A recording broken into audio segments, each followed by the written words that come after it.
सोचिए, अगर एक गलत फैसला दो मुल्कों को आग में झोंक दे, हजारों जानें ले ले और आखिर में कोई भी खुद को फातेह ना कह सके। 1965 की भारत पाकिस्तान जंग सिर्फ हथियारों की लड़ाई नहीं थी, ये गुरूर, गलत अंदाजों और पुराने जख्मों की कहानी थी। ये जंग अचानक नहीं फूटी, इसके शोले बरसों से सुलग रहे थे, खास तौर पर एक ऐसे खित्ते में जिसका नाम था कश्मीर। हिमालय के साये में वाक़े कश्मीर तक़सीम हिंद के वक्त एक अधूरा सवाल बन गया। यहाँ आबादी ज़्यादातर मुसलमान थी, मगर हुक्मरान हिंदू महाराजा हरि सिंह था। 1947 में जब कबायली हमले शुरू हुए और हालात बिगड़ने लगे तो महाराजा ने भारत के साथ इल्हाक कर लिया। पाकिस्तान ने इस फैसले को मानने से इनकार किया और कहा कि कश्मीर के अवाम को खुद फैसला करने दिया जाए। अक़वाम मुत्तहिदा ने राय शुमारी का वादा किया, मगर ये वादा कभी पूरा ना हो सका।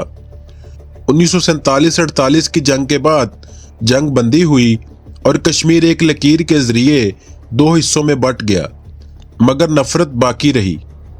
वक्त के साथ दुश्मनी गहरी होती गई, सरहद पर छोटी झड़पें मामूल बन गईं। 1960 की दिहाई में हालात और ज़्यादा ख़तरनाक हो गए क्योंकि दुनिया सर्द जंग में दाखिल हो चुकी थी। पाकिस्तान को अमेरिका से जदीद हथियार, टैंक और तैयारे मिले, जिससे इसे अपनी फ़ौजी ताकत पर भरपूर एतमाद हो गया। दूसरी तरफ भारत 1962 में चीन से शिकस्त के बाद खुद को कमज़ोर महसूस कर रहा था और सोवियत यूनियन से मदद ले रहा था। दोनों ममालिक खुद को अगली लड़ाई के लिए तैयार समझ रहे थे, मगर असल तस्वीर किसी को साफ दिखाई नहीं दे रही थी। अप्रैल 1965 में ये खामोश कशीदगी पहली बार खुलकर सामने आई, जब रन ऑफ कच्छ के वीरान इलाके में दोनों अफवाज के दरमियान झड़पें हुई। पाकिस्तानी फौज ने कुछ भारतीय चौकियां संभाल ली, भारत ने जवाब दिया और चंद दिन की कशीदगी के बाद जंग बंदी हो गई। लेकिन यहाँ एक खतरनाक गलत फहमी ने जन्म लिया। पाकिस्तान ने समझा कि भारत खुलकर लड़ने से घबरा रहा है और यही सोच आगे चलकर एक बड़े जुए की बुनियाद बनी। अगस्त 1965 में पाकिस्तान ने खुफिया मंसूबा शुरू किया, जिसे ऑपरेशन जिब्राल्टर कहा गया। हजारों पाकिस्तानी फौजी कश्मीरियों के भेस में लाइन ऑफ कंट्रोल पार करके वादी कश्मीर में दाखिल हुए। मंसूबा ये था कि मकामी लोग भारत के खिलाफ उठ खड़े हों और हालात पाकिस्तान के हक में बदल जाएंगे, मगर ऐसा कुछ न हुआ। कश्मीरी अवाम ने बगावत का साथ नहीं दिया और जल्द ही भारतीय फौज को इस दरअंदाजी का इल्म हो गया। मुख्तलिफ इलाकों में शदीद लड़ाइयाँ हुई और भारतीय फौज ने दरअंदाजों को पीछे धकेल दिया। पाकिस्तान के लिए वक्ती कामयाबी हाजी पीर पास पर कब्जा थी, मगर भारत ने चंद ही दिनों में ये अहम रास्ता दोबारा हासिल कर लिया। इस कामयाबी ने पाकिस्तानी रसद के निज़ाम को नुकसान पहुंचाया और भारतीय फौज का हौसला बुलंद कर दिया। अब सूरत हाल पाकिस्तान के मंसूबे के मुताबिक नहीं चल रही थी, इसलिए एक और बड़ा कदम उठाया गया। 1 सितंबर 1965 को पाकिस्तान ने ऑपरेशन ग्रैंड स्लैम शुरू किया और अखनौर की तरफ भरपूर हमला कर दिया। मकसद ये था कि भारत की कश्मीर से राब्ता लाइन काट दी जाए। इब्तिदा में पाकिस्तानी फौज को कामयाबी मिली और भारत पर दबाव बढ़ गया, लेकिन फिर भारत ने एक ऐसा फैसला किया जिसने जंग का रुख बदल दिया।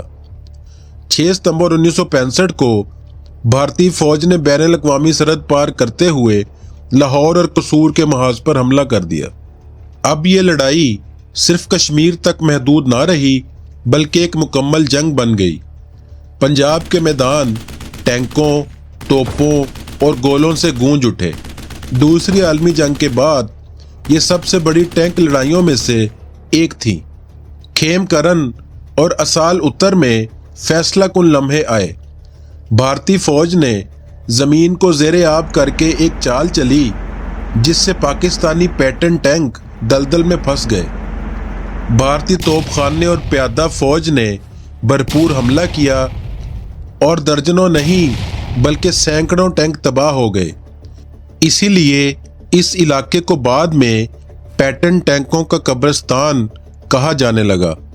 यहाँ पाकिस्तानी फौज का एतमाद टूट गया।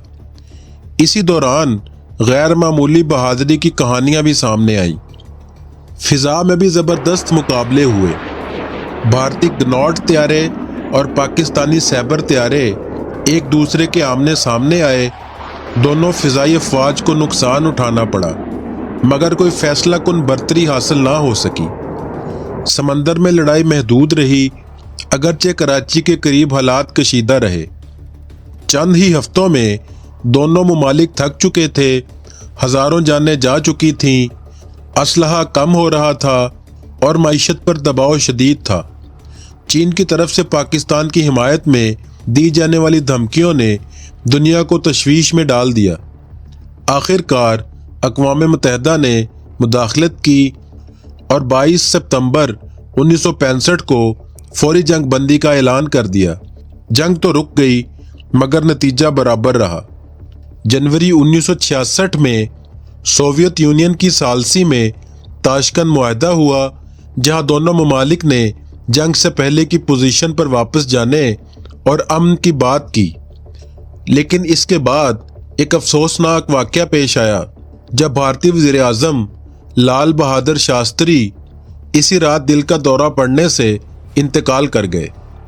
1965 की जंग ने यह साफ दिखा दिया कि गलत अंदाजे और हद से ज़्यादा एतमाद किस तरह तबाही ला सकते हैं। पाकिस्तान का ख्याल था कि कश्मीर में बगावत होगी, मगर ऐसा ना हुआ। भारत ने भी अपनी कमजोरियों को पहचाना और आइंदा के लिए खुद को मजबूत किया। कश्मीर का मसला आज भी हल तलब है और इस जंग के असरात बाद की लड़ाइयों में साफ नजर आते हैं। और शायद सबसे बड़ा सवाल आज भी बाकी है, अगर ऑपरेशन जिब्राल्टर कामयाब हो जाता तो क्या तारीख बदल जाती, या फिर ये जंग हमें सिर्फ ये सबक देती है कि जंग में अक्सर कोई नहीं जीतता और असल नुकसान हमेशा इंसानियत का होता है।